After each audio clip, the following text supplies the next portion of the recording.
It was meant to be a simple road trip. For friends, one borrowed car, and the kind of adventure we'd been planning for months. The highway stretched endlessly into the desert, its dark ribbon lit only by our headlights. Above us, the stars glimmered faintly, casting a fragile light over the barren landscape. We were deep into the night when we first saw him. A man stood by the side of the road, next to a beat-up car with its hood propped open. He waved his arms, a desperate motion that cut through the stillness. None of us spoke at first. The car was silent except for the hum of the engine as we sped past.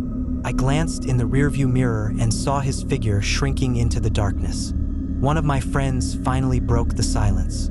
They pointed out how cold the desert got at night and how terrible it would be to be stranded out here alone. Someone else chimed in, hesitating, but agreeing that we should at least check if he needed help. I didn't want to turn around, but the guilt was already gnawing at me. With a sigh, I slowed the car, pulled a U-turn, and drove back.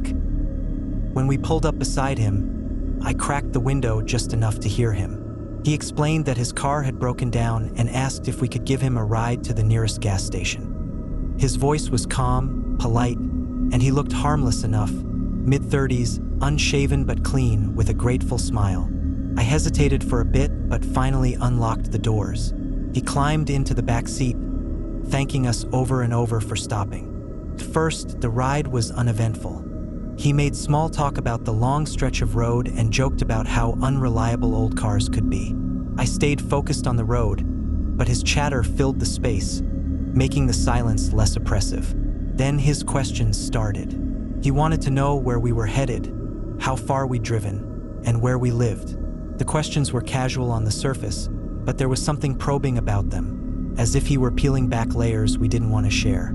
He leaned forward suddenly, resting his arms on the back of my seat.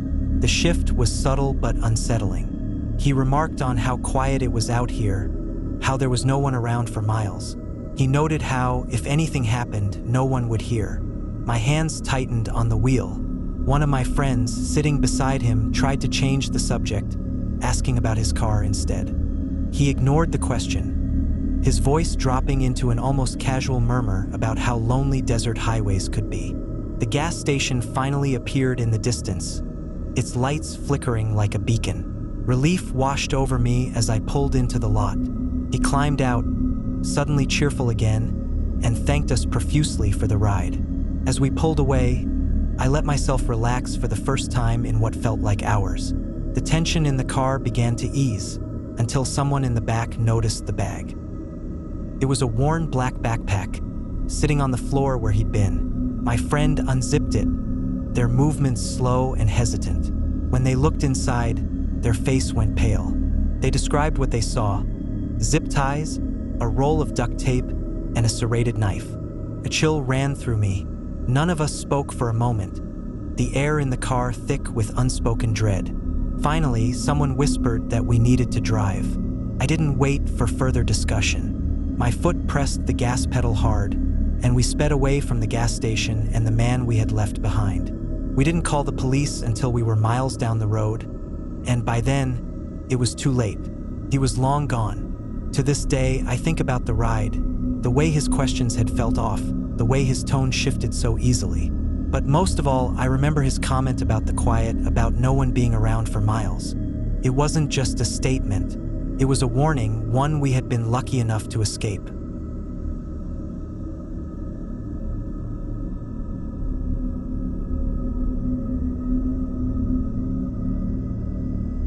The highway was deserted, just me and the endless stretch of road.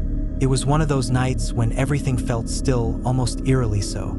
The radio was off, and the hum of the engine filled the silence, steady and calming. I had always loved night drives, especially on quiet roads like this. There was something peaceful about being alone with your thoughts, with nothing but the open road ahead. I was heading home from a late shift. I worked at a diner just outside of town, one of those places that never closed, where regulars nursed coffee cups and shared gossip until the early hours. My boss had asked me to cover for someone, and I figured, why not? A few extra bucks wouldn't hurt. It was past midnight now, the kind of late where even the night owls had gone to bed. I was tired but not exhausted, just in that hazy space where you're running on autopilot. The drive was uneventful until I hit the stretch of highway near the old overpass. That's when I saw them. At first, I thought it was a trick of the light. The figure stood on the overpass, silhouetted against the darkness, completely still. My headlights caught the faint outline of something in their hands. Something big, like a box or maybe a bag. I slowed down a little, not because I was scared, but because it was strange. Who just stands on an overpass this late at night? I squinted, trying to make out more details, but the figure didn't move. They just stood there, holding that object above their head. I told myself it was probably nothing. Maybe a hitchhiker or someone who'd run out of gas. Still, a weird feeling settled in the pit of my stomach. As I got closer, my unease grew. The figure's posture wasn't casual. It was deliberate, like they were waiting for something or someone. And then they moved. They threw the object, hurling it down with force. It came out of nowhere, a shadow in the dim light, and I didn't have time to react. The thing smashed into my windshield with a deafening crash. Glass exploded, spraying across the dashboard and the passenger seat. I slammed on the brakes, my heart hammering in my chest. The car skidded to a stop, and for a moment, I just sat there, frozen. My breathing was ragged, and my hands shook as I gripped the wheel. What the hell just happened? I leaned forward, trying to see through the shattered glass. The overpass was empty now. The figure was gone. Then I saw movement, this time on the side of the road. Someone was running toward me. It wasn't the same figure. This one was different. They were coming from the ditch, moving fast, their steps purposeful. My stomach turned cold as I realized this wasn't random. This was planned. I didn't wait to see what they wanted. My instincts kicked in and I jammed the car into drive. The tires screeched as I hit the gas, the car lurching forward despite the cracked windshield. I glanced in the rearview mirror as I sped off, and I could see the figure standing there, watching me go. I didn't stop. I didn't even slow down. My mind raced as I drove, replaying the scene over and over. What if I hadn't seen them in time? What if I'd gotten out of the car to check the damage? It was another 10 miles before I finally pulled over at a gas station. The fluorescent lights felt like a blessing after the darkness of the road. I parked under one of the cameras and got out to inspect the car. The windshield was a mess, spider-webbed with cracks, and lodged in the glass was a chunk of concrete. My stomach churned as I realized how close I'd come to losing control. I called the police and waited there until they arrived. They listened to my story, nodding grimly, and told me that incidents like this weren't uncommon in the area. It was a tactic, they said, a way to get drivers to stop so they could be robbed. My blood ran cold when I thought about the second figure. They'd been hiding, waiting for the perfect moment to strike. The officer looked me in the eye and said, "You did the right thing by driving off. Never get out of the car in situations like that." I drove home after that, but the night stayed with me. Every time I passed an overpass, I found myself scanning for shadows, my grip tightening on the wheel. The road used to feel like freedom to me, a place to think and unwind. But now it feels different. The highway isn't always empty, and sometimes what's waiting in the dark is far more dangerous than you can imagine.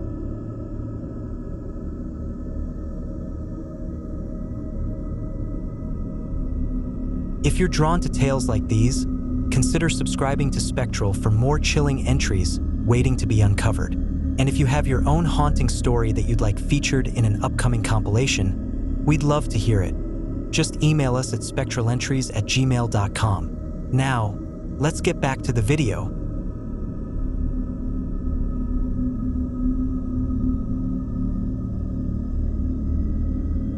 We were a few hours into our road trip, driving through the empty stretch of the highway in the dead of night.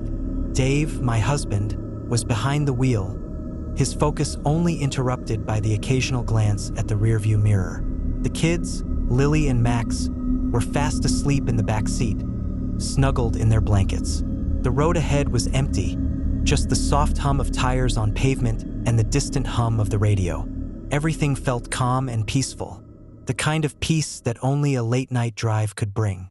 But that serenity was about to shatter. It started with the headlights. In the rearview mirror, I noticed a set of bright lights getting closer, too close. At first, I didn't think much of it. It could be anyone. But as the lights drew near, they stayed right on our tail. The truck behind us flashed its high beams repeatedly, blinding us with the sudden bursts of light. Dave muttered under his breath, adjusting the rearview mirror. He said it was probably nothing, but I could hear the tension in his voice. I asked if we should pull over. I figured the driver was just trying to get past us, but the truck kept its position, not changing lanes or speeding up. I felt uneasy now. His grip tightened on the steering wheel as he focused on the road ahead. He said he was just going to speed up and get away from it. But no matter how fast we went, the truck stayed with us. Its high beams continued to flash, each one more insistent than the last. I asked him if we should call the police, but he didn't answer. Instead, he kept his foot on the gas pedal, eyes flicking to the rearview mirror every few seconds. After what seemed like miles, my husband said there was a rest stop coming up. He told me he'd pull off there. I could hear his voice getting more strained. I knew he was feeling the pressure of the situation too. When we turned off the highway and into the rest stop parking lot, the truck followed us in. It didn't stop at the gas pumps like the others. It pulled into a spot nearby, its headlights still blinding us. The truck's engine shut off, but the driver was already getting out. The man looked frantic, waving his arms and running toward our car. His movements were sharp and urgent. I watched as Dave cracked the window just enough to hear him. The man yelled, warning us to get out of the car. He said he had seen someone climb onto our cargo rack at the last stop. At first, I didn't believe him. I told Dave he must have been mistaken. But the man kept yelling, saying he had seen the person himself, and that they'd been hiding up there.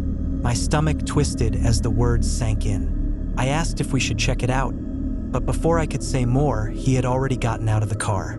I locked the doors behind him, the anxiety in my chest rising as I watched him and the truck driver move around the car. They circled the SUV slowly, eyes scanning every inch of the roof. Then he stopped. I saw him point toward the cargo rack, his face turning pale. The truck driver had already moved to the side, gesturing at something I couldn't see. Dave backed away, gripping the tire iron he had taken from the back seat. I told myself it couldn't be true, that it had to be a mistake. But then I saw it, a figure, flat against the roof, hidden under a tarp. The person didn't seem to realize we had spotted them until it was too late. They scrambled, bolting off the roof and disappearing into the darkness, running toward the edge of the rest stop. My husband didn't chase after them. He stood frozen for a few moments, staring into the darkness where the figure had disappeared.